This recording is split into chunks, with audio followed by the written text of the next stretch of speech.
Bueno, buenos días a los medios de comunicación. Gracias por acompañarnos. Como lo hemos platicado, seguimos afinando el formato de estos ejercicios de comunicación. Ok. 1, 2, 3, ¿ya? Bien, decía que, como lo hemos platicado, estamos afinando estos ejercicios de comunicación con ustedes. Tenemos mucha información que queremos platicarles, temas que consideramos importantes. Originalmente no estaba contemplada la visita a esta rueda de prensa del rector, pero venimos saliendo de una reunión de trabajo en la que queríamos informarles que estamos haciendo un ejercicio de análisis a profundidad sobre el tema de la emergencia sanitaria y particularmente del regreso a clases. Con el anuncio que nos dieron ayer en la noche del gobierno federal, en el sentido de aceptar la propuesta que habíamos hecho, en específico en el caso de los centros turísticos de playa en Jalisco, particularmente Puerto Vallarta, para poder vacunar a toda la población mayor de 18 años y con esto evitar que siga creciendo de manera tan acelerada el número de contagios y de hospitalizaciones, y al mismo tiempo que esto nos permita que este destino turístico siga operando, porque volver a cerrar sería terrible desde el punto de vista económico. Nosotros vemos esta como una buena señal que agradecemos y celebramos, pero al mismo tiempo abre la oportunidad para insistir en los otros temas del ajuste o de los ajustes que hemos planteado a la estrategia de vacunación, específicamente para enfocarla ahora al regreso a clases. La primera decisión que se tomó tiene que ver con la operación de centros turísticos. Ahora con el rector estamos afinando un planteamiento mucho más específico para pedirle al gobierno federal que puedan ajustarse los criterios de aplicación de las vacunas, tanto en términos territoriales como en grupos de edad prioritarios. Esta propuesta la vamos a tener hoy mismo ajustada. Vamos a tratar de que la respuesta no tarde otros 15 días, como pasó con el caso de Vallarta, porque aquí con el factor tiempo pone en juego las vidas de las personas y por eso, aprovechando que hubo esta posición del gobierno federal, queremos intentar que se pueda hacer este ajuste. Les estaremos informando. Solo me pareció importante decirles que venimos saliendo de una reunión de trabajo en la que, además de preparar esta información, estaremos anunciando en los próximos días, a más tardar, ojalá antes, pero a más tardar el lunes, un planteamiento conjunto con la mesa de educación respecto al tema de regreso a clases. A partir de la posibilidad que hemos tenido en estos días de evaluar cómo va comportándose la pandemia, estamos preparando la información y haciendo algunos ajustes y recalibrando algunos temas relacionados con el regreso a clases, que estaremos comunicando en las próximas horas. Entonces, agradecerle al rector trabajo. Rector, no sé si quieras comentar también tú algo. Sí, bueno, muy rápidamente, gobernador, efectivamente celebrar que las gestiones que desde hace semanas has estado realizando para que Jalisco nuevamente vuelva a ser proactivo en proponer estrategias de vacunación, de inmunidad, de cuidado de la pandemia, con criterios epidemiológicos, con datos científicos, con evidencia dura. Es evidente, desde hace semanas la Mesa de Salud ha ido determinando que Jalisco ya requiere una flexibilidad del gobierno federal para poder tomar decisiones en Jalisco, porque aquí sabemos dónde están los problemas, dónde están los brotes, dónde podemos atacar, y creo que el que la federación te permita, gobernador, cada vez más poder incidir en el esquema de vacunación es clave para la siguiente etapa, y yo celebro esta gestión que el día de ayer se logró, de que efectivamente podamos empezar a blindar el territorio diferenciadamente. Decirles que, bueno, Jalisco efectivamente sigue siendo el estado con mejor comportamiento de la pandemia. Yo quiero decir que en todo el mundo y en todo el país se habla de la tercera ola. Realmente en Jalisco apenas estamos viendo los indicios de la segunda. O sea, y eso es por el buen comportamiento que se tuvo y por bien portados, digamos, los jaliscienses. Pero también debo decir que Jalisco es el estado número 27 con menos vacunas por cada 1,000 habitantes que ha recibido. Entonces, también ese diferencial de cómo se está repartiendo la vacuna a nivel federal es un tema que estamos preparando para poder sustentar y levantar la voz para poder decir que Jalisco necesita más vacuna y necesitamos esa vacuna más rápido. Entonces, que sepan que estamos trabajando en coordinación con todas las dependencias del gobierno del Estado, que la Mesa de Salud de la Universidad lleva ya varios días con desvelos para revisar todos los indicadores. Y bueno, efectivamente tuvimos una reunión de trabajo ahorita con el gobernador. Vamos a afinar algunas cosas de la presentación, algunos más datos que el propio gobernador nos pidió y que vamos a procesar. Pero bueno, que sepan que seguimos muy coordinados, que seguimos muy comunicados, que si no habíamos salido antes es porque también empieza a tener un comportamiento diferenciado de esa valle que tuvimos en la pandemia, de ese relajamiento que hubo de los casos, y no ha sido posible tener los datos exactos que nos permita ver el comportamiento de las últimas 3 semanas. Ha sido muy atípico y apenas ahorita estamos pudiendo consolidar información objetiva para hacer análisis y que esos análisis puedan servir para la toma de decisiones. Entonces, agradecerte, gobernador, como lo he dicho 1000 veces, que en Jalisco se tome decisiones en base a evidencia científica. Ha hecho mucho la diferencia. Felicitarte por esas gestiones y que, bueno, muy pronto estaremos avisando efectivamente todo el tema de las decisiones respecto al regreso a clases en mucha coordinación. Y muchas gracias a todos. Claro, rector, simplemente decir que aunque la universidad tiene tiempos distintos a los del sistema, por ejemplo, de educación básica, acordamos que el planteamiento se va a ajustar de manera conjunta. Insisto, a más tardar el lunes estaremos ya definiendo cualquier ajuste, cualquier replanteamiento que se tuviera que hacer en el tema del regreso a clases. Estamos en la ruta de que esa es la prioridad hoy para Jalisco. Creo que en eso estamos todos de acuerdo y les estaremos informando puntualmente de esto. También sobre los detalles de la aplicación de la vacuna en Vallarta y en la zona costa de Jalisco. La Mesa de Salud dará un informe porque están ahorita reunidos con las autoridades federales haciendo la planeación, pero puedo adelantar que iniciaría el día viernes la aplicación de las vacunas. Pero esos detalles los daremos no en este momento, sino en unas horas más que termine la reunión de coordinación. Entonces, pues, rector, muchas gracias por acompañarnos. Para el rector, ¿alguna pregunta?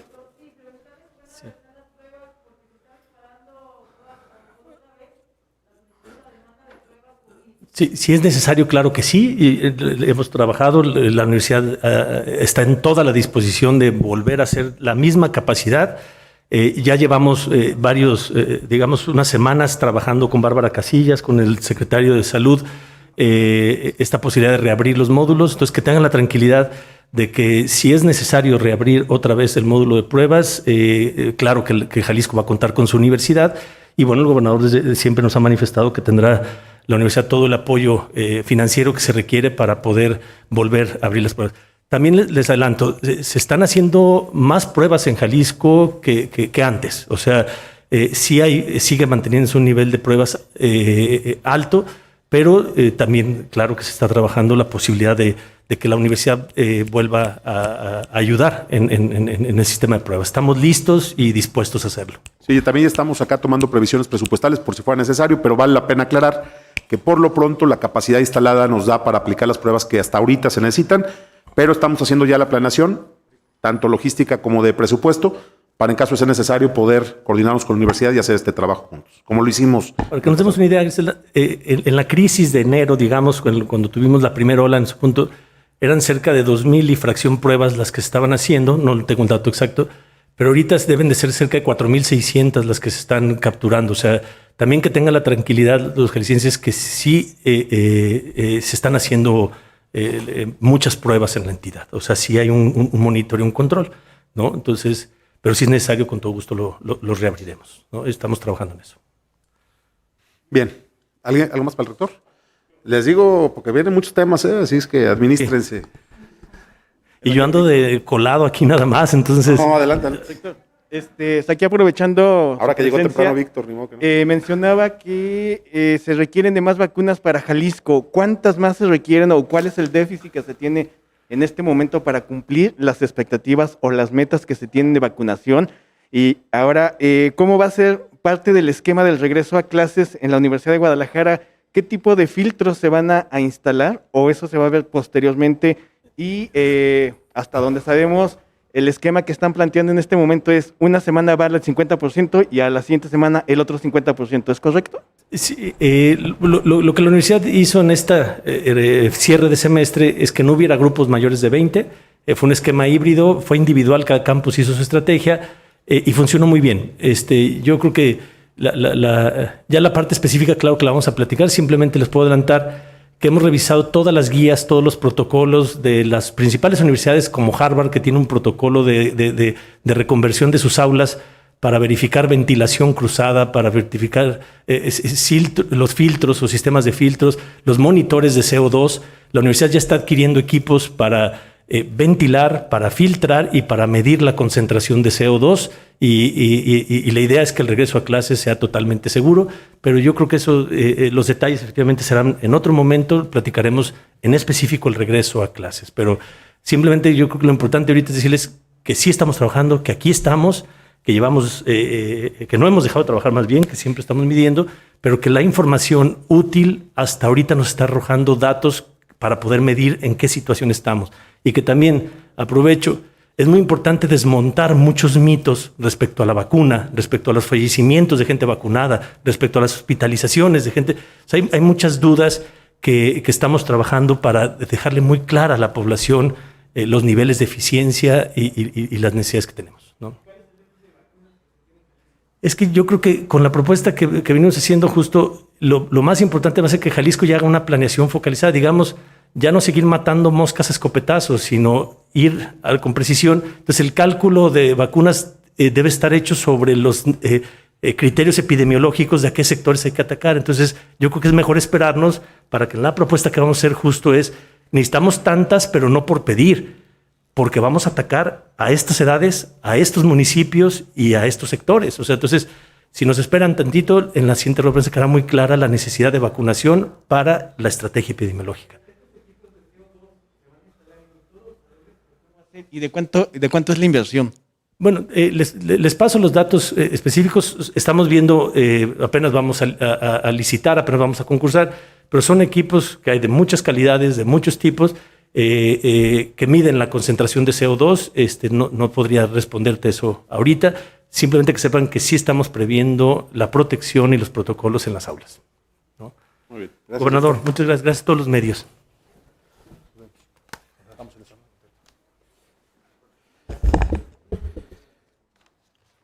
Bueno, tenemos varios temas. El primero, para darle continuidad a la información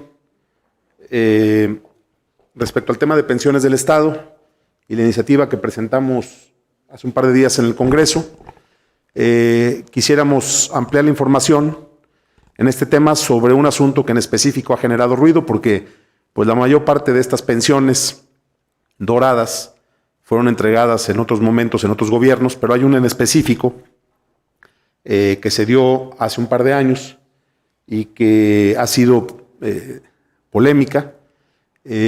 Queremos hoy informarles que se ha presentado ya la denuncia penal formal contra quien resulte responsable por la pensión que se le otorgó a José María Martínez. Le pediría a Héctor Pizano si nos hace favor de explicarnos qué fue lo que se presentó y cómo está el planteamiento, y a la Contralora también respecto al trabajo que la Contraloría ha hecho en este caso en específico. Gracias, gobernador. Bueno, informar que producto de una instrucción de la Contraloría del Estado al órgano interno de control de pensiones desde el inicio de esta administración, de llevar a cabo una revisión puntual de los procesos que se llevan a cabo en el instituto, y entre ellos uno muy importante como es el del otorgamiento, procesamiento de las pensiones de nuestros afiliados al cumplir los requisitos que la ley establece. Se ha presentado por parte del órgano interno de control una denuncia que dejaría, si me lo permiten, el uso de la voz a la Contralora para que estableciera. Esta denuncia ya se recibió ante la Fiscalía Anticorrupción y bueno, los alcances y lo que se busca con ella obviamente es generar certeza. Muchísimas gracias. Es aquí. Muy bien. Muchísimas gracias. Ustedes saben, porque ya lo había comentado en alguna ocasión, que a propósito del ingreso del señor director Héctor Pizano, empezamos a revisar de manera coordinada con el órgano interno de control una serie de áreas, buscando fortalecer los procesos, como auditorías preventivas. En el camino y particularmente en el área de prestaciones, nosotros determinamos auditar, revisar un selectivo inicial de 70 expedientes. Queríamos analizar si los procesos en términos de la ley para las jubilaciones se habían manejado y se habían llevado adecuadamente. En el camino, en la revisión particular del órgano interno de control, se encontraron una serie de inconsistencias que en algunos casos, que en un caso en particular, el órgano interno de control consideró ya no inconsistencias, sino posibles irregularidades, y se tenía la obligación de presentarla como denuncia ante la Fiscalía Anticorrupción del Estado. Esto sucedió el día de hoy a las 10:40 de la mañana y como bien lo menciona el señor gobernador, la denuncia se presenta contra quien o quienes resulten responsables. ¿Por qué razón? Porque en los antecedentes de esta denuncia si bien se habla de un caso específico, que se tienen una serie de documentos a aclarar o a no aclarar y a continuar con el proceso criminal, se queda abierta esta indagatoria porque resultado de la auditoría a esos 70 expedientes, y estamos ampliando la muestra, se van a seguir acercando documentos, información al fiscal anticorrupción para que determine la integración, si es el caso, de una carpeta de investigación. Es decir, queda abierta. Lo primero que se entrega es un tema que mucho se ha comentado, es una serie de anexos que tienen relación con ese tema, pero en el órgano interno de control, en coordinación con la Contraloría del Estado, estamos revisando esa muestra selectiva propia de las auditorías y ya encontramos otros datos que nos van a hacer sumar mayor documentación respecto de otros casos a la Fiscalía Anticorrupción. Quiero comentarles que en forma paralela, y este fue el principio de mi conversación con ustedes, estamos revisando en plan de auditoría, compartimos información, 4 áreas específicas de pensiones del Estado. Así nos lo ha instruido el señor director y se refiere al área médica, farmacias, subrogados, jubilaciones, estamos platicando de eso, inversiones y adquisiciones. Esta última con un valor agregado, porque ya tenemos una agenda común con el sector empresarial y estamos caminando de la mano. Ya todos entendimos que el voto que damos en esos cuerpos colegiados que son los comités de compra, son votos responsables, son votos con consecuencias, si no los razonamos y no nos organizamos adecuadamente. Insisto, es muy interesante a propósito de la dirección de don Héctor Pizano, revisar procesos, revisar ordenamientos, actualizar reglamentos y a partir de ahí hacer que se cumplan. Ese es el propósito de la coadyuvancia de esta Contraloría. Cerrando mi intervención, insisto, una primera denuncia presentada a 10:40 de la mañana, Fiscalía Anticorrupción.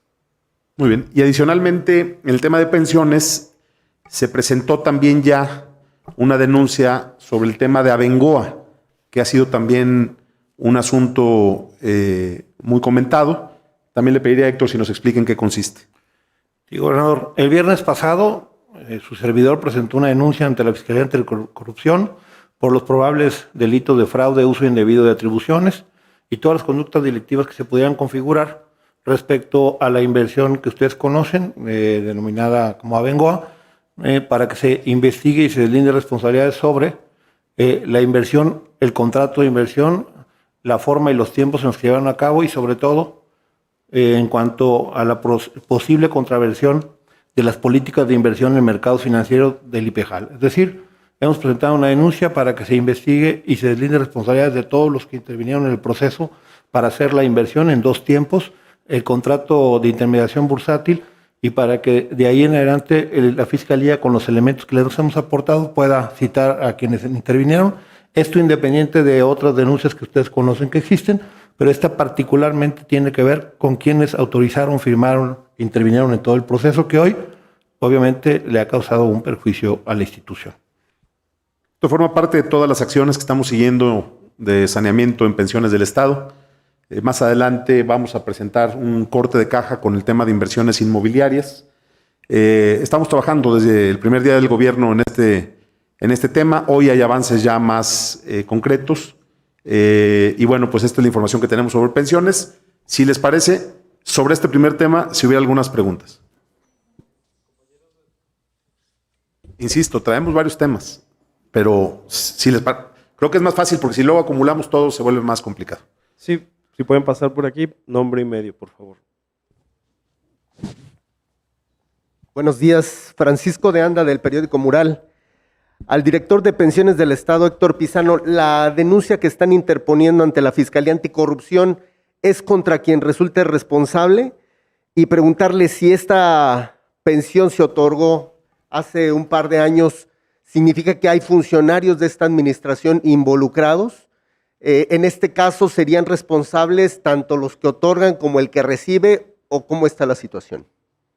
Bueno, en dos tiempos. En el caso de la pensión, obviamente es una denuncia para que se revise todos los procesos que en los últimos años se han llevado en el otorgamiento de pensiones. Particularmente 70 están en revisión. Hay una denuncia con un caso específico, el que se ha venido tratando en los medios, donde nosotros encontramos algunas inconsistencias que podrán ser motivo del desarrollo de esta investigación para que se pueda deslindar quiénes intervinieron en el otorgamiento y si efectivamente se hizo con el procedimiento adecuado y si los documentos de los que tuvieron a su disposición son legítimos, y con ello poder en su momento deslindar la responsabilidad que pudiera tener cualquier funcionario, exfuncionario y hasta el propio afiliado hoy pensionado en este proceso, y los demás que se puedan dar, como dijo la Contralora, porque son parte de un procedimiento mucho más amplio, no se agota con esta sola indagatoria. Y en el tema de Abengoa, es una denuncia contra el que resulta responsable, pero señalando todos los que intervinieron en cada momento, desde la primera inversión que se da desde 2013, para efecto de que se pueda deslindar si hubo o no responsabilidad, y esto es lo que trabajamos a nivel interno y aparte el externo, que está la denuncia y la posible búsqueda de la recuperación de los recursos invertidos. Abengoa es antes de esta administración. El caso de Chema, las fechas hablan de esta administración, y lo digo con toda claridad porque esa ha sido la petición que yo le he hecho tanto a la Contralora como a Héctor.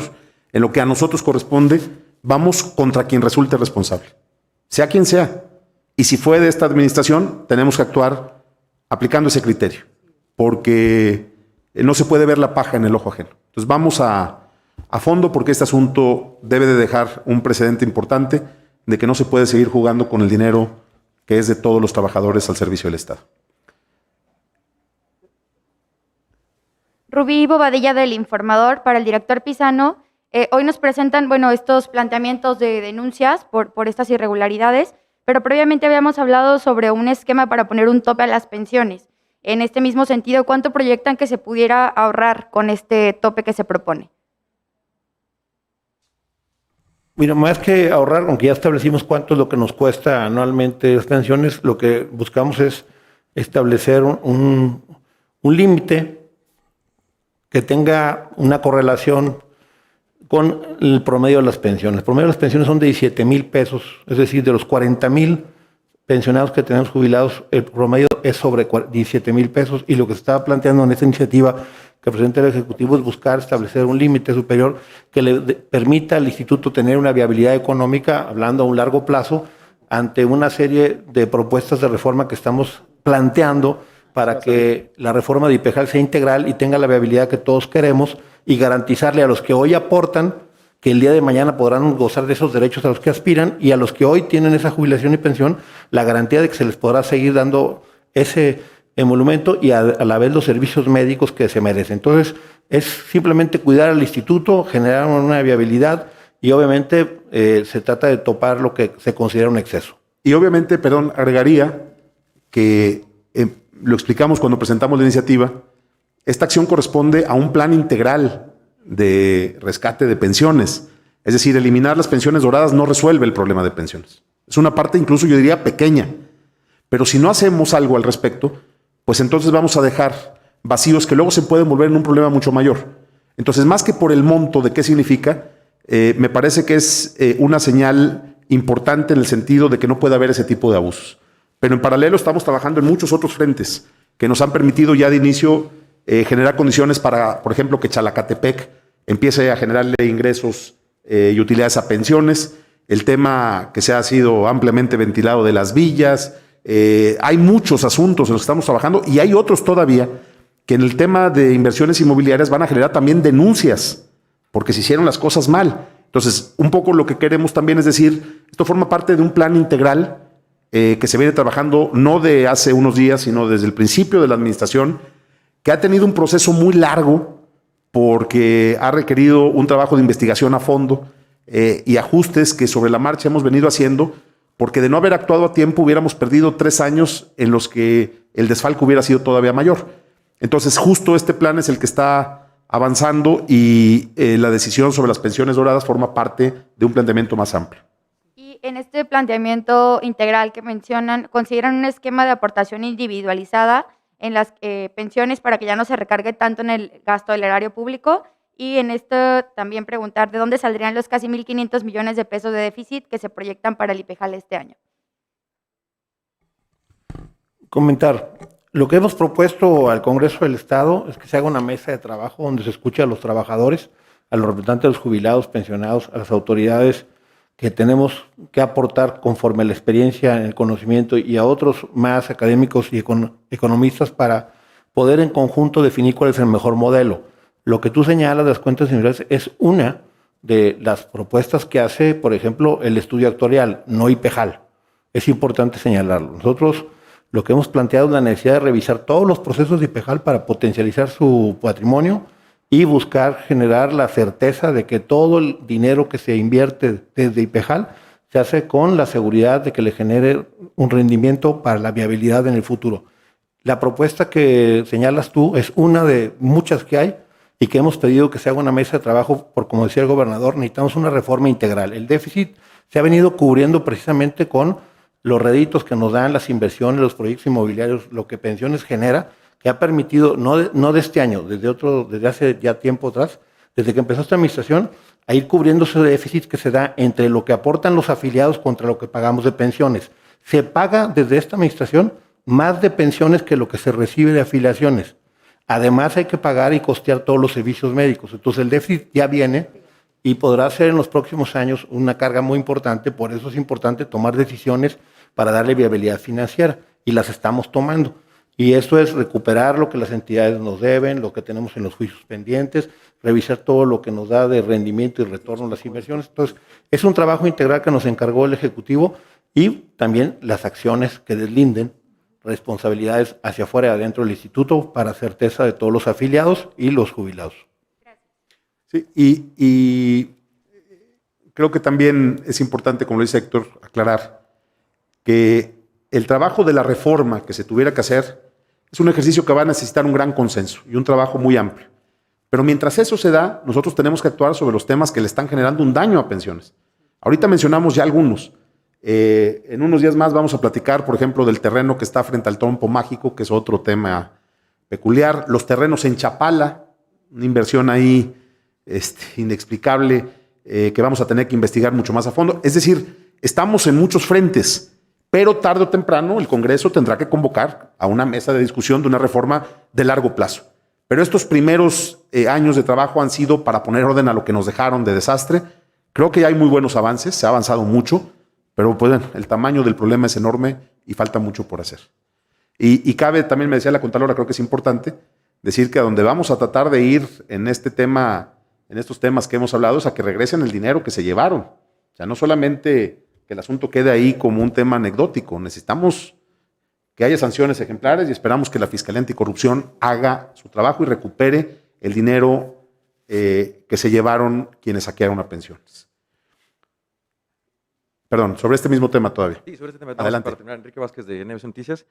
Atendiendo al principio de retroactividad de las leyes, toda la iniciativa o todo lo que se presente en este momento aplicará a todos desde este punto hacia el futuro. Pero hacia atrás, las personas que ya a lo mejor ya están bajo este concepto de pensiones doradas que reciben más de 100,000 pesos, ¿habrá algún otro mecanismo como para tratar de llevarlos hacia ese límite o esos ya subsistirán a través del tiempo? Estamos convencidos de que hay razones jurídicas para que este ajuste aplique a quienes tenían sus pensiones ya desde antes. Y voy a explicar por qué. Porque el derecho adquirido es a tener una pensión, pero hay jurisprudencia al respecto que establece que el monto de la pensión está también condicionado a la viabilidad financiera que tenga un sistema de pensiones. Entonces, en ese sentido, tenemos plena confianza en que la defensa legal que vamos a hacer en este tema nos va a permitir garantizar que este principio de tope a 25 días de salario mínimo sea incluso para los que ya tenían una pensión mayor. Y lo vamos a llevar hasta sus últimas consecuencias. Entonces, el equipo jurídico trabajó de lleno en esto y vemos que hay solidez en el planteamiento. Habrá quien quiera ampararse y empezar con otros procesos. Y de una vez les digo, ya sé que luego suena como amague, pero más vale, los vamos a evidenciar. Porque aquí se trata de aplicar también un principio importantísimo del servicio público, que es actuar con ética. Y me parece que esto que hicieron no es ético. Entonces, aunque tenemos respaldo, digamos, legal, también vamos a ir por la otra ruta si fuese necesario. Pero hay un estudio a fondo en ese sentido. ¿Y son 70 o son más personas las que están No, en ese son- margen de...? ¿Cuántos eran? Mira, tienes 87, arriba de 100,000. 87. Y tienes otros 1,000 y tantos que tienen que ver con el no aumento que propone también la iniciativa, que creo que es importante para quienes tienen un ingreso superior a los 50,000. Muchas gracias. Gracias. Buenos días, Carla Jiménez de Mega Noticias. Nada más, si me pueden especificar cuánto están recuperando de Chalacatepec y de qué manera. Con su permiso, gobernador. Sí, mira, de Chalacatepec ya se recuperaron 400 millones de pesos, que fue un pago en una de las operaciones cuando se sumó pensiones a Actur, que es la sociedad que trae hoy el desarrollo. Está en el proceso de venta los macrolotes y seguimos con un número muy importante de acciones que esperamos que cuando se consolide todo este proyecto le generen un ingreso no solo que recupere lo que se invirtió, sino que podamos tener un rendimiento adicional. La negociación que se hizo ahí nos permitió mejorar el rendimiento que se había establecido y lo que puedo decir es que va avanzando bastante bien. Entonces, va a llevar tiempo, pero ahí va avanzando y ya dejó los primeros recursos. Una última pregunta, gobernador. ¿No considera que en el tema de José María Martínez pudiera meter ruido el hecho de que es diputado local electo y que se perfila como el coordinador de Morena en la próxima legislatura? No hay de nuestra parte interés político alguno en el tema. Es un asunto que tiene que ver con una investigación apegada a derecho y con criterios técnicos. Me parece que la aplicación de la justicia no puede ser selectiva. Lo hemos dicho en otros casos. Quien haya cometido un ilícito tiene que pagar las consecuencias de sus actos, sea quien sea. Y vaya que ese tema en los últimos días ha tenido, digamos, distintos frentes de discusión, pero creo que es un principio básico que la aplicación de la ley debe ser de carácter general. Bien, sobre esos temas, ahí va el siguiente tema, porque también es un asunto que tomó mucha fuerza a nivel nacional, el asunto de los equipos de espionaje, conocidos como Pegasus, que en el caso de Jalisco, en la administración pasada, se compró lo que se llamó un equipo de control activo de datos, un sistema llamado Galileo, que es básicamente lo mismo. Es una plataforma, un sistema, un equipo que se puede usar para labores de espionaje. Se invirtió en aquel momento 263 millones de pesos. Y cuando llegamos al gobierno, a finales del año 2019, el fiscal me informó de la existencia de este equipo. Quiero decir dos cosas. Una, que en ese momento, en el mismo momento en que el fiscal nos informó de la existencia de ese equipo, el acuerdo que tomamos con él es que este gobierno no lo iba a usar. Nosotros no espiamos.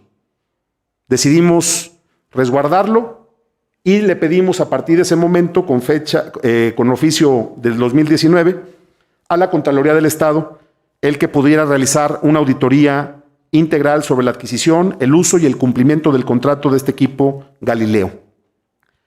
La Contraloría realizó 3 auditorías que están terminadas.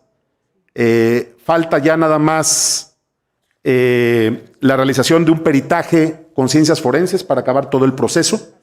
Le voy a pedir a la Contralora, nos pueda explicar las conclusiones generales, pero quiero adelantar que le he pedido al fiscal del Estado que establezca comunicación de inmediato con la Fiscalía General de la República para establecer una ruta coordinada a seguir respecto a este tema.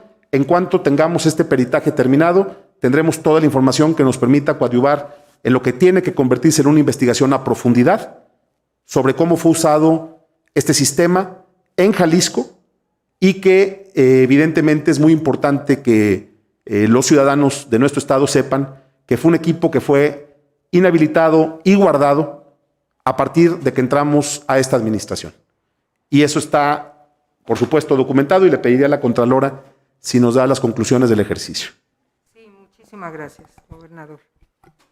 Como dice el señor gobernador, en los procesos de entrega-recepción de la anterior a la actual administración, el señor fiscal, Gerardo Octavio Solís, solicitó a la Contraloría que hiciéramos una auditoría integral respecto de la adquisición, del uso y luego del mantenimiento de este equipo denominado así, Galileo en términos generales, y que implica un control activo de datos, así le llaman, un software que controla una serie de datos, hay vehículos, hay equipos de cómputo, todo un esquema para atender, según el contrato original, contrato de arrendamiento financiero suscrito en 2014, para atender temas de secuestro y crimen organizado, apoyar con ese equipo.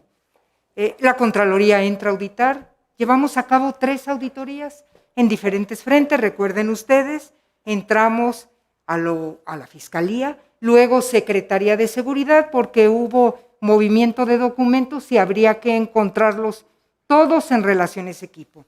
Pero por lo pronto de recién se solicitó al órgano interno de control de la Fiscalía resguardar el equipo y no se utilizara.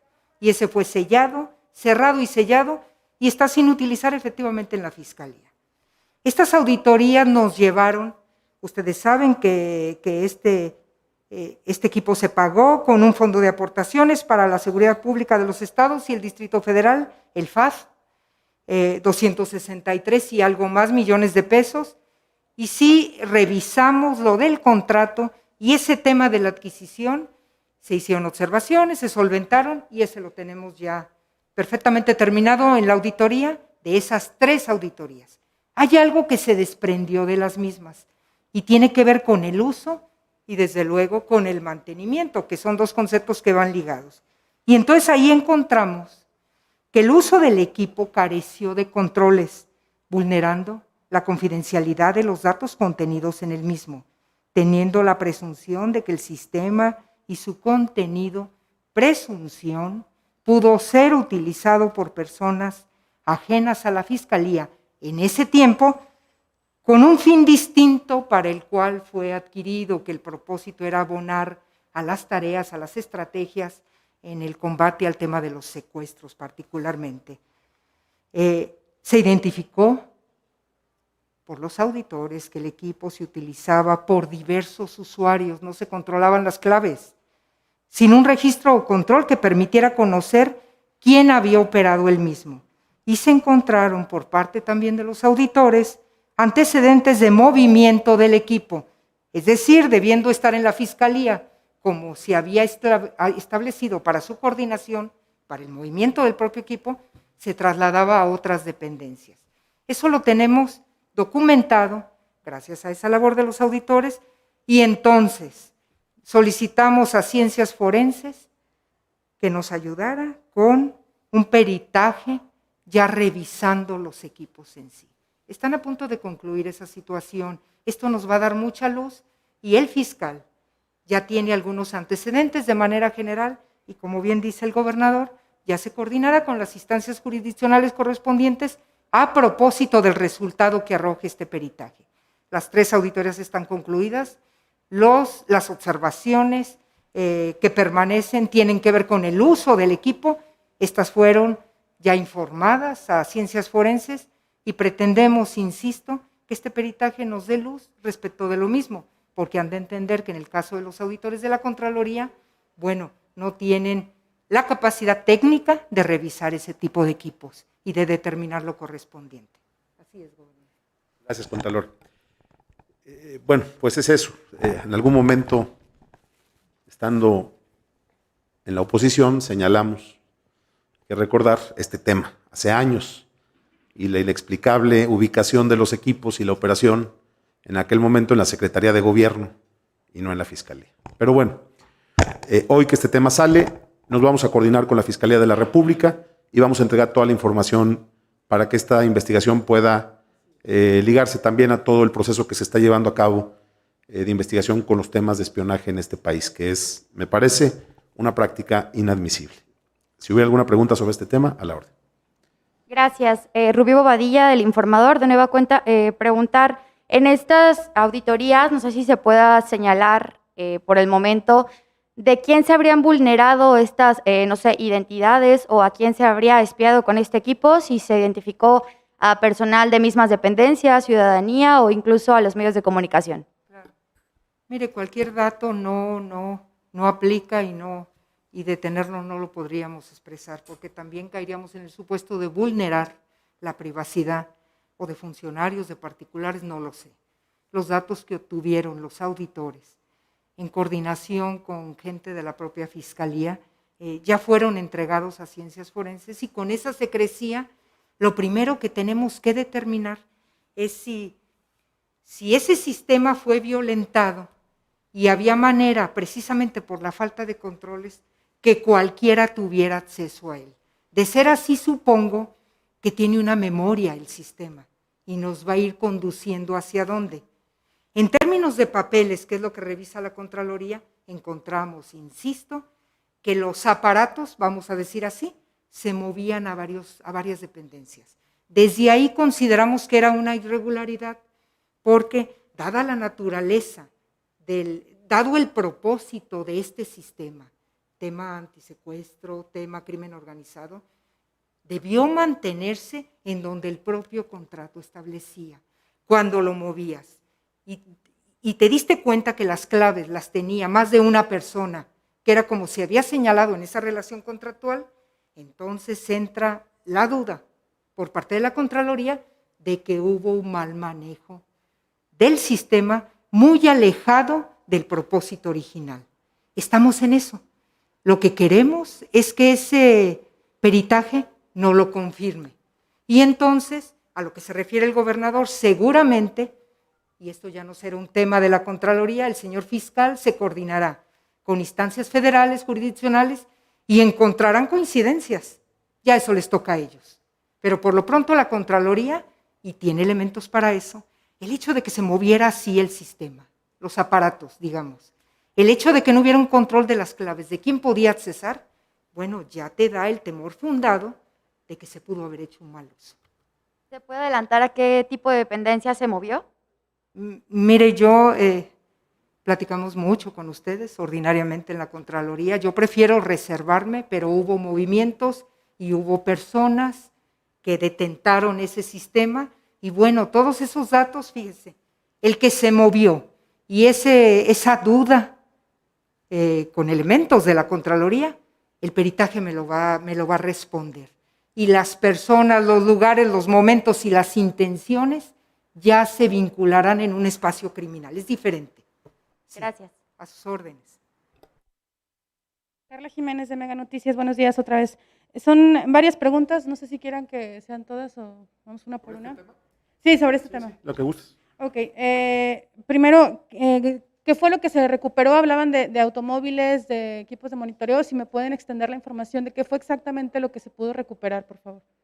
Y lo que se resguardó, ¿no? Perdón. Mire, el contrato de arrendamiento, cuando hablaba de todo este sistema, refería lo que llaman control activo de datos. Es ahí a donde nos metimos. Por eso mencionó el gobernador, control activo de datos. Esa es la parte que a la Contraloría le interesó, vamos a decir así. Pero hay un software que va ligado, vehículos, 3 vehículos, equipo de cómputo, mobiliario, cámaras fotográficas, equipo táctico, licencias y un laboratorio forense. En conversaciones con el señor fiscal, con el equipo del fiscal, me recomendaron que no diéramos detalles más concretos, porque sin duda alguna ellos siguen con sus estrategias. Si esto no cumplió, ellos tienen sus propias estrategias que se pueden asemejar a este tipo de equipos, se pueden.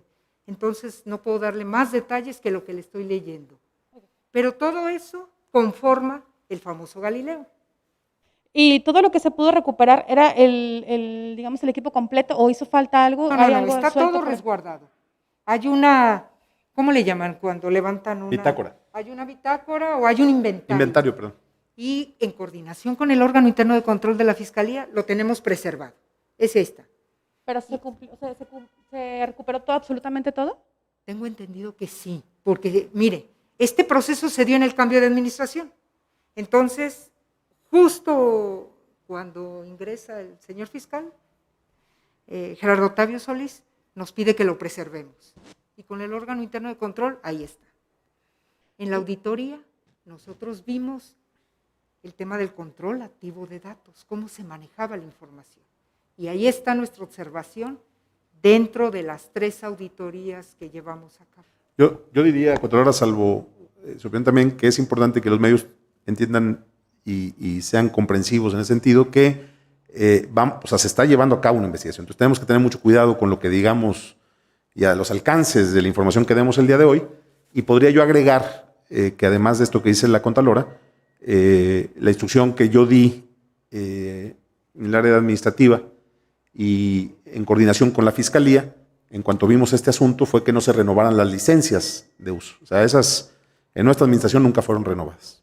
Entonces, hasta ahí es lo que podemos comentar sobre el tema, esperando también que nos entiendan que es un asunto que va a ir evolucionando y que les vamos a ir dando información conforme se La pueda. pregunta va dirigida si no hay riesgo, pues, de que este equipo siga funcionando de una manera... No hay Para riesgo. nada, para No se renovaron las licencias y está guardado desde el primer día de la administración porque, insisto, el mensaje es muy claro.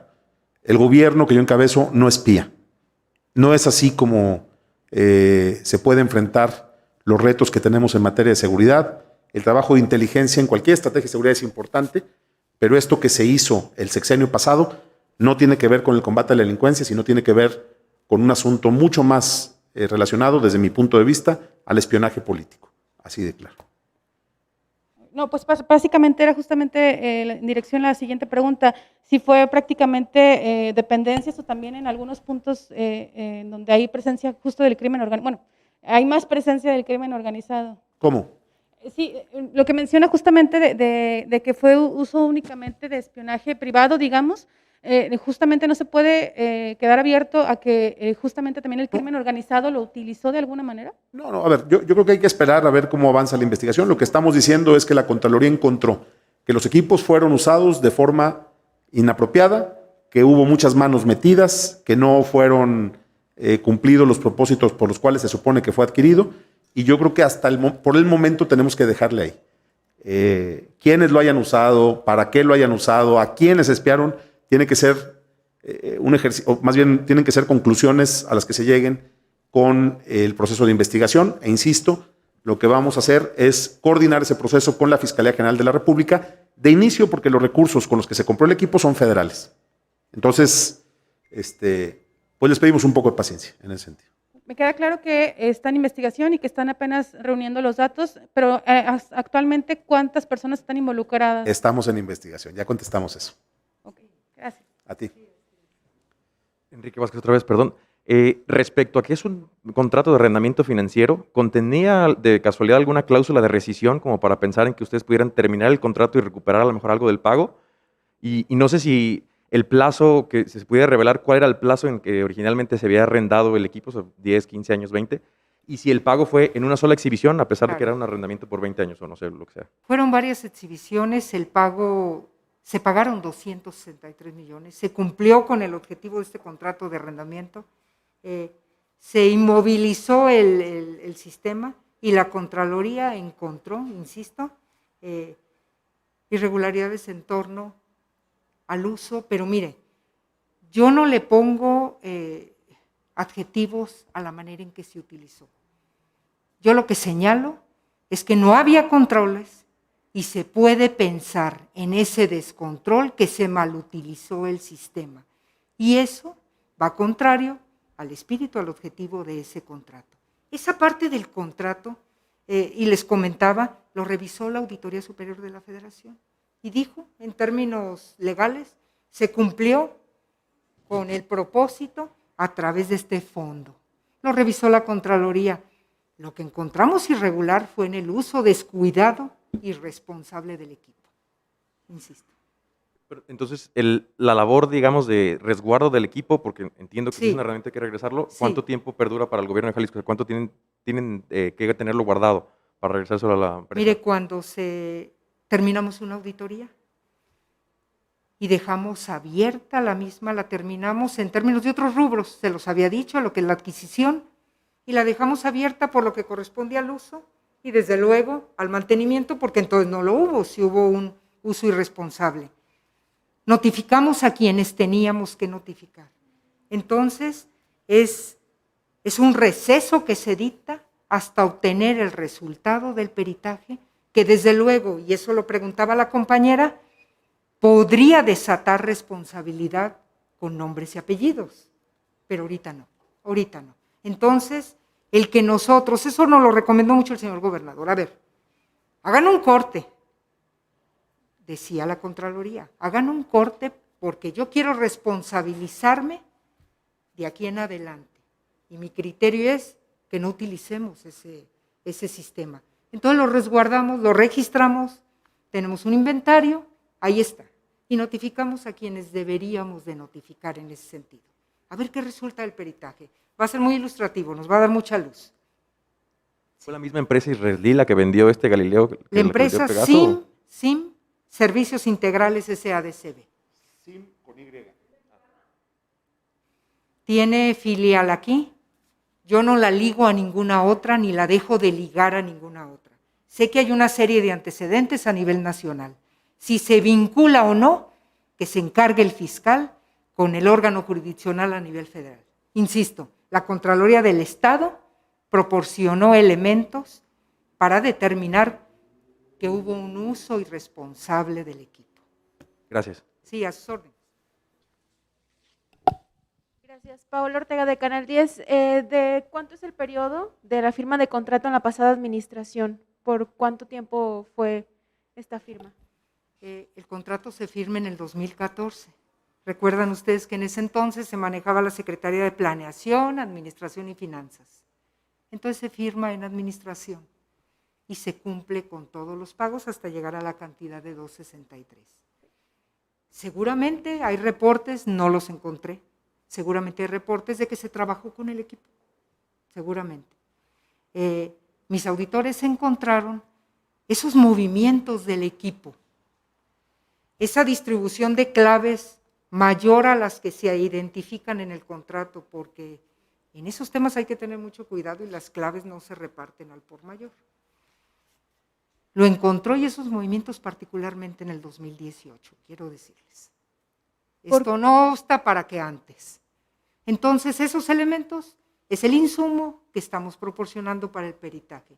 Y desde luego van a tener que acercarse, o se están acercando, ya ha habido 2 o 3 diligencias, a revisar las máquinas. Cuando menos en el 2018 se operó, por lo tanto debieron de haber tenido licencias vigentes del software, y lo que podemos decir es que en nuestra administración esas licencias no se renovaron. Ahora, yo sé que hay muchas preguntas, yo también las tengo, pero Se entiende. hay que irnos por pasos. Déjenos por lo pronto avanzar en este sentido y vamos a ir dando información. Va a ser un tema que todavía tiene mucho por platicar. Francisco de Anda de Mural, a la Contralora, como integrante del gabinete en la pasada administración, ¿tuvo conocimiento del uso de este software? ¿Se hizo alguna revisión en la pasada administración o estas 3 auditorías corresponden a esta? Y preguntarle también, Sí. ¿quién se va a ser a partir de ahora responsable de la información contenida en este software? Y si no dejaron con el desmantelamiento de este equipo, no dejaron desprotegido el combate en contra del secuestro y los otros ilícitos mencionados. Mire, la primera pregunta, y yo la hace usted, Paco, y entiendo que varios lo pueden preguntar. Y siempre dicen, oiga, Contralor, usted estuvo en la anterior administración, ¿que no auditó esto? Acuérdense que la Contraloría del Estado hace auditorías selectivas. No audito todo en todo tiempo. Ese tema no lo audité, Paco, no lo hice. En el proceso de entrega-recepción me hace la observación el nuevo titular de Fiscalía y me dice, necesito que audite. Y al auditar encuentro lo que ya platicamos. No lo hice, Francisco, en la anterior administración. Y yo insisto, no le estoy poniendo adjetivo a la utilización del equipo. El peritaje me va a decir si fue un descuido que quedó en lo administrativo o causó problemas mayores. Y entonces seguramente vamos a regresar a esta mesa y el señor gobernador informará lo correspondiente. En el tema de las estrategias... No sí, ahí comento, bueno, no interfiere nada, al contrario, nosotros tenemos los equipos, los recursos humanos y el trabajo de investigación que se puede hacer apegados a derecho. Ha sido un muy buen trabajo en ese sentido.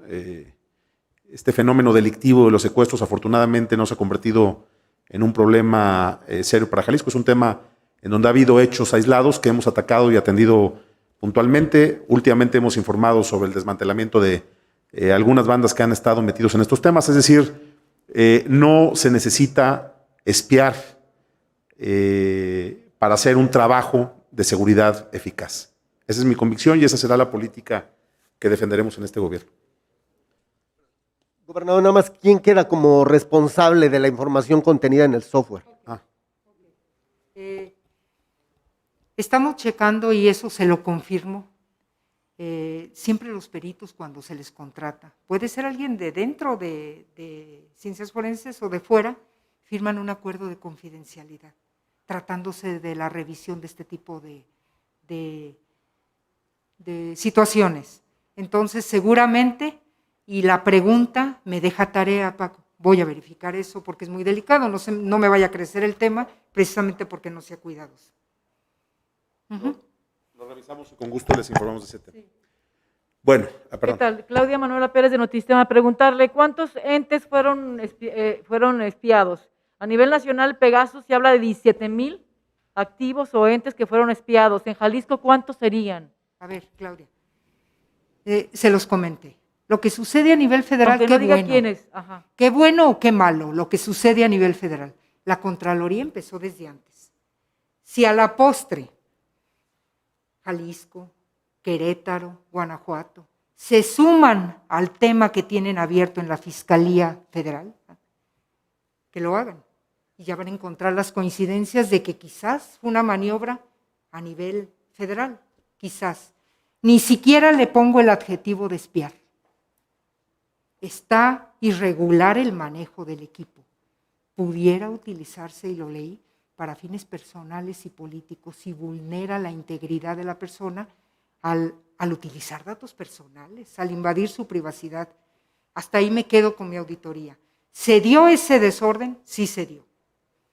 ¿A quiénes, si se comprueba que se dio? Entonces ya hablas de espionaje, espiaron porque no pidieron tu autorización. Y entonces es posible, y sería lo más lógico y productivo, que Jalisco se sumara a lo que están manejando a nivel federal. Sí, efectivamente, eso le iba a preguntar, sí, porque la Fiscalía General de la República está pidiendo a todas las fiscalías que resguarden este tipo de material para ver qué es lo que van a hacer. Pero es que es muy importante insistir. Nosotros empezamos este proceso en el 2019. O sea, no inició ahorita. Hemos ido documentando, se ha ido haciendo la auditoría y hoy mismo el fiscal estará en comunicación con Gertz Manero para ponernos a sus órdenes, coordinar acciones y sumarnos a este ejercicio. No queremos, insisto, ni podemos, por el proceso que se está llevando, hablar de quiénes fueron sujetos del uso de estos equipos. Eso es otro momento. Les pedimos por eso paciencia. Y bueno, de este tema ya nos echamos la hora, pero hay un tema rápido que quiero comentar. Si hubiera alguna otra cosa, por supuesto, con gusto. Nada más informar en el tema de abasto de agua potable, decir que el reporte de hoy en la mañana de la presa Calderón me informa la Secretaría de Gestión Integral del Agua que el aumento en los niveles de la presa el día de hoy es de 2 metros con 17 centímetros y con el ritmo que llevamos estaríamos pensando que a más tardar en 10 días pudiera volver a operar el sistema de abasto que viene de la presa Calderón para poner también en operación nuestras potabilizadoras e iniciar el proceso de recalibración del sistema. Entonces son buenas noticias, ha llovido bien en esta zona y el día de ayer, de manera complementaria, acordamos ya con el gobierno federal y con el presidente de México la ruta que vamos a seguir para la solución de corto plazo, que tiene que ver con la optimización de este sistema, Calderón. No vamos a dar los detalles ahorita, el presidente también nos solicitó que sea un asunto que termine de trabajarse técnicamente, pero puedo adelantar que la inversión que se va a iniciar este año y que tendrá que estar terminada antes del estiaje del próximo año, nos va a permitir evitar un problema como el que tuvimos en este inicio del año tan difícil en términos de abasto de agua. Llegamos a un acuerdo en ese sentido, mientras sigue la discusión técnica y política también, o de diálogo con organizaciones y personas involucradas en el tema del Río Verde y en particular de la presa del Zapotillo, en donde habrá incluso una reunión mañana en Gobernación. Mientras ese asunto sigue, que es la solución, digamos, de mediano y de largo plazo, ayer ya tenemos un acuerdo, tenemos repartidas responsabilidades, cargas financieras y una solución técnica consensada entre el gobierno del Estado y la Conagua para la solución de corto plazo, y corto plazo me refiero para el año próximo. Entonces, estamos ya a máximo 10 días de iniciar operación de este sistema y poder ir de esa manera restableciendo la operación de nuestro sistema de una mucho mejor manera a la que hoy tenemos. Entonces, pues son los temas que traemos. Si hubiera alguna otra cosa, con mucho gusto.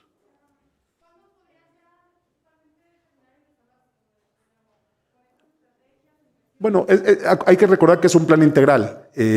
Lo que nosotros vamos a resolver es la operación del sistema que viene de la presa Calderón, que representa más o menos el 15% del agua que necesita la ciudad.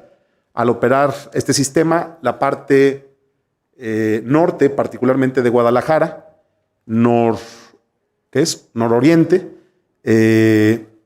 va a poder funcionar ya mucho mejor. Y yo estimo que en 10 días ya puede estar aportando el agua a la ciudad. 10 días es más o menos el plazo. Y a partir de que llegue el agua de la presa Calderón, hay un proceso de recalibración del sistema por todo lo que hicimos de ajustes para poder operar durante estos meses, que yo estimo nos pueda llevar todavía unos 5 días más, es decir, estamos hablando de 15 días. Y se inicia de inmediato los trabajos, estos que mencionaba en acuerdo con la Federación, que estaremos dando detalles ya más adelante, pero estamos ya con acuerdo sobre los montos, la fuente de pago y la solución técnica de corto plazo. La de largo plazo respecto al Río Verde sigue estudiándose. Yo les puedo adelantar que va muy bien, que ya precisamos también lo que se tiene que hacer en el sistema de la presa derivadora del Purgatorio y todo lo que va a ser el sistema de bombeo y conducción a Guadalajara, que es una obra de 7,000 millones de pesos. Eso se está haciendo, que es, digamos, acciones complementarias al tema de la presa del Zapotillo. Mientras se termina de discutir lo del Zapotillo, lo otro va caminando muy bien y confío en que hay condiciones para que nuestra ciudad pueda pronto tener la posibilidad de aprovechar agua del Río Verde. En eso estamos trabajando. Buenos días, Ileana Gutiérrez de Televisa. Gobernador, de este mismo tema, entonces, aproximadamente en 15 días se pudiera restablecer ya el servicio de agua potable para las más de 100 colonias que todavía tienen unos días sí y unos días no. Sí, es correcto, ¿sí? Es correcto. En 10 días estimamos pueda ya empezar a mandar agua Calderón hacia el sistema. Estimamos que puede haber 5 días de recalibración y ese es el plazo que nos hemos puesto para tratar de ir regularizando ya el sistema. Gobernador, buenos días. Rodrigo Hola. de la Rosa, de Grupo Imagen. Ayer hablaba de soluciones a corto plazo, saber si esas que comentas son a las que se refería al terminar sus declaraciones y si tuviera diferencias o no con la Federación en cuanto a la construcción del Zapotillo, es decir, alguna dificultad técnica que enfrenten o están, digamos, en sintonía respecto a este tema. Y otra pregunta rápidamente de lo que presumía de Puerto Vallarta y la vacunación a mayores de 18 años. Se habla de que en ese sector podría haber personas de eso que llaman antivacunas. ¿Cómo ven esa parte? ¿Qué porcentaje se podría inocular y si se podría tomar alguna acción para que haya más personas vacunadas que no quieren hacerlo? Sí. Bueno, sobre la primera parte, la solución de corto plazo tiene que ver con la optimización de la operación de todo el sistema que termina en la presa Calderón y que es la fuente o una fuente de abasto para la ciudad. Se definieron ya varias acciones de reforzamiento al sistema en la presa La Red y en la presa El Salto, que son las otras dos presas del sistema. Y eso nos permitiría solucionar el problema para el año próximo. A eso me refiero con corto plazo y la respuesta es sí, ya hay un acuerdo, ya estamos en ruta y estamos listos para arrancar. En el tema del Zapotillo en específico, o más bien del sistema Zapotillo Purgatorio, tenemos ya acuerdos técnicos en todo lo que tiene que ver con el purgatorio y también definiciones ya en términos presupuestales. En el caso del Zapotillo, la discusión tiene que ver con las medidas que se puedan tomar para atender las demandas de los pobladores de Temacapulín. Ese es el tema que está ahí pendiente. La definición del presidente ya la expresó él. La presa se tiene que terminar, ya sea a 80 metros o a la altura que ellos definan. No es una definición del Estado, es una obra del gobierno federal y de la CONAGUA. Y tendrán que establecerse también los mecanismos de operación para definir a qué capacidad tendría que operar la presa para tratar de evitar la inundación de esta comunidad. No es tanto que nos metamos, estamos en una mesa, pero es una decisión de la federación en la cual lo que nosotros estamos planteando es que la solución que ellos tomen nos permita que Guadalajara tenga agua del Río Verde. Esa es la prioridad del gobierno de Jalisco y la definición técnica de qué se va a hacer con la presa está en la cancha federal y estamos en una mesa permanente participando, pero es una decisión que ellos tienen que tomar. Y sobre lo de vacunación, vamos a entrar en una etapa distinta en unos días más respecto a este tema que comentas de la concientización sobre el impacto que genera la decisión de algunas personas de no vacunarse. Todos conocemos el debate que se ha dado en Francia sobre este tema. Es un tema muy complejo, pero creo que sí se tienen que tomar también algunas medidas porque es injusto que la población en general esté pagando también las consecuencias de quienes decidieron no vacunarse. Simple y sencillamente habríamos de pensar que en la población de adultos que ya tendrían que haber estado vacunados, se hablaba en el reporte de hace una semana de que apenas se ha vacunado el 53% de la población de más de 50 años. Eso es inadmisible, porque no es por falta de vacunas, es por falta de voluntad para vacunarse. Y esas personas son las que están llenando hospitales. Entonces, la respuesta es sí tenemos que hacer algo, pero la mesa de salud está definiendo la ruta. Todavía no hay decisiones tomadas y en el caso de Puerto Vallarta, los detalles técnicos sobre lo que se va a hacer allá se presentarán unas horas más porque estaban ahorita hace un momento reunidos para definir cómo va a ser el proceso, a quiénes se van a aplicar, cuándo y cómo se va a hacer todo este trabajo en Puerto Vallarta. Les ampliaremos la información en un momento más. A ti. Yo aquí una pregunta a Víctor Ramírez, W Radio El Occidental. Hablando del presidente de Francia, en Jalisco, ¿se podría tomar alguna medida similar allí y prohibir a la gente que no se ha vacunado no asistir a restaurantes, como se hizo allá en Francia? Digo, fue una medida extrema la que se hizo, pero también respetando el derecho de los demás, ¿no? Es un tema de debate en la mesa de salud. Es lo que puedo decir por el momento. Jalisco, todas las decisiones que ha tomado en la pandemia han sido a partir de criterios técnicos y de recomendaciones de nuestros expertos.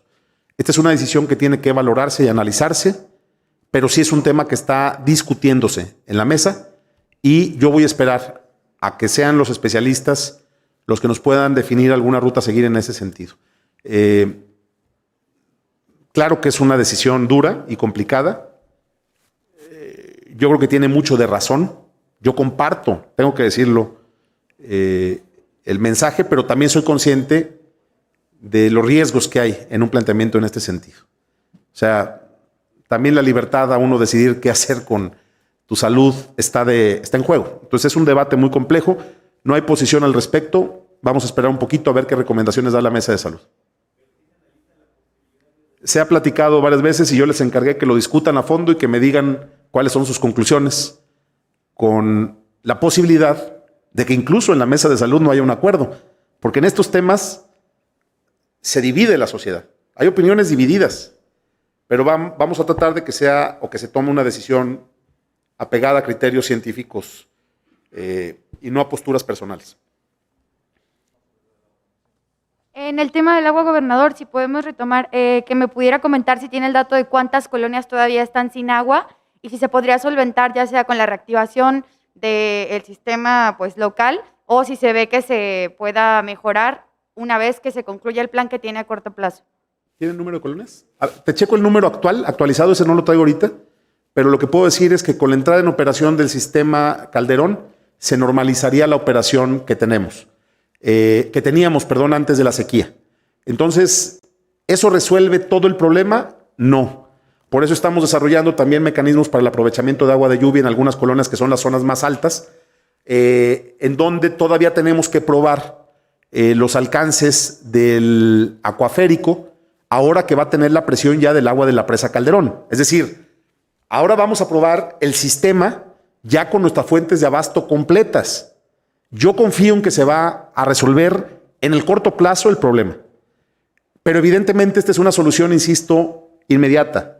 El problema de fondo se tiene que resolver de otra manera y es eso justo en lo que estamos trabajando. Ahora, la medida de corto plazo que acordamos con el gobierno federal es para lo que pasó este año con la presa Calderón no vaya a pasar el año próximo. Esa es la solución de corto plazo, es decir, mantener nuestro sistema completo como lo tenemos o como está actualmente, operando completo. Mientras no esté el aprovechamiento del agua del Río Verde, el crecimiento futuro de la ciudad y la solución de fondo, pues no podrá alcanzarse y seguiremos teniendo problemas. Entonces, es en eso en lo que estamos concentrados, pero también hay que entender que estamos hablando de proyectos muy grandes en los que, aparte de terminar la presa El Zapotillo y todo el resto del sistema Purgatorio Guadalajara, estamos hablando de alrededor de 10,000 millones de pesos, que es justo lo que se está estudiando actualmente, cómo se va a resolver. La solución de corto plazo, andaría más o menos en el orden de los 1,275 millones de pesos. Buenos días, Lauro Rodríguez del diario NTR de Guadalajara. Gobernador, y aprovechando que está la Contralora también, en estos días hemos publicado en el diario NTR pues, diversa información referente al fondo de COVID-19, cómo se utilizó en 2020, y pues que nos pudiera platicar, pues incluso la Contraloría ya inició con una investigación, pues la Contralora que nos pudiera pues describir qué fue lo que encontraron que los llevó a realizar esta revisión del propio gasto COVID-19 y qué opina el gobernador de que ya se haya iniciado esta revisión en la Contraloría, y también pues si hubo candados, hubo algunas reglas de operación de cómo pudiera utilizarse este dinero, porque pues cada dependencia parece ser, por eso para que nos lo expliquen, que lo utilizó pues como quiso prácticamente, y también pues que por qué no se ha transparentado el 100% del recurso que se utilizó para la pandemia en 2020, porque hay transparentados apenas 830 millones de pesos, cuando se utilizaron, a decir de las propias palabras del gobernador, más de 3,000 millones de pesos en la pandemia. Y pues también, sí, para el tema de las pruebas de COVID-19 se hizo al menos un estudio de mercado, porque encontramos que en otros estados se compraron mucho más baratas que lo que se adquirieron en el estado de Jalisco. Bueno, como ya dijimos, aquí vamos a respetar a todos los compañeros de los medios, pero también es mi derecho el establecer que no vamos a contestar a preguntas que ya contestamos, en donde no hay nada más allá del ánimo de generar un problema donde no lo hay. Entonces, por supuesto que ya, si gustan más adelante, el diario, en otro momento, preguntarle a la Contralora cómo van los temas que le corresponden a ella, pues con mucho gusto lo podemos hacer. En esta rueda de prensa nos vamos a concentrar en los temas que existen, que son aún los difíciles, aún los duros, aún los complicados, pero no inventos. Entonces, pues es mi postura. Espero que me entiendan. Gracias. ¿Nos puede precisar un poco sobre el acuerdo que se hizo de la línea 4? Anunciaba ayer que ya se habían concretado más. Sí, ayer ya se llegó a un acuerdo del modelo con el que vamos a arrancar. Establecimos ya las directrices, en específico la definición de los responsables de la ejecución, que será el gobierno de Jalisco. Establecimos ya un modelo de financiamiento adecuado. Acordamos con el presidente todavía no entrar o hacer públicos los detalles, porque estamos en una última etapa de ajuste, pero esto nos permite reafirmar que estaríamos en condiciones de iniciar los primeros trabajos este mismo año y que en 2 años de trabajo se podría tener terminada la línea 4 a Tlajomulco. Entonces hay ya un acuerdo, hay un diseño financiero que está aceptado por las partes, le vamos a entrar todos, o sea, hay una parte de dinero estatal y también federal, hay un modelo también de participación del sector privado, es un esquema combinado, y vamos a afinar la puesta en marcha de este trabajo, de esta obra, en las siguientes semanas, pero ayer ya se llegó a un acuerdo y me da mucho gusto porque ayer fue una buena reunión en general, tenemos acuerdos importantes en este tema, tuvimos un muy buen acuerdo en el tema del saneamiento del río Santiago, también para ver la parte federal, pero sí les pediría también su comprensión. El presidente nos planteó la idea de que fuéramos todavía cuidadosos con el detalle de la información para irlo presentando en unos días más en la medida que se vayan aterrizando los acuerdos. Por último, de mi parte, con respecto a la verificación vehicular y a las placas foráneas, hay también declaraciones del secretario de Turismo que estaban trabajando para hacer que no afecte esto a la zona metropolitana. ¿Hay algún avance, alguna postura? Sí, muy concreta y me parece que es una buena oportunidad para dejar con mucha claridad mi postura al respecto. En Jalisco, los vehículos que existan en el Estado tienen que ser verificados por el bien de todos. Es una política pública para mejorar la calidad del aire. Es una política pública que tiene que ver con la sustentabilidad y con el cumplimiento de los objetivos que como país establecimos como parte del Acuerdo de París en la COP. Entonces, el principio es, un vehículo que esté en Jalisco tiene que estar verificado. Si hay un vehículo de otro estado que venga durante unos días a nuestro estado, para evitar ser molestado, puede tramitar sin costo alguno un permiso especial para poder circular. Para no ser molestado. Es para eso el propósito y no va a tener ningún costo. Pero lo que no podemos permitir es que empecemos a tener como pretexto el de las placas foráneas para no verificar. Si hay un vehículo con placas foráneas que esté permanentemente en Jalisco, tiene que estar verificado. Y puede transitar libremente con su holograma. Es decir, tampoco hay nada extraordinario ni nada oculto. Si tienes un vehículo en Jalisco, verifícalo, porque es una política pública de aplicación general. Y si vienes a nuestro estado de visita, de vacaciones, no hay ningún problema, no tienes que pagar nada, nadie te va a perseguir, simplemente te queremos facilitar las cosas, permitiéndote a través de un ejercicio en internet desde tu propio teléfono de tener un permiso temporal que, insisto, en nada va a afectar a nuestro estado.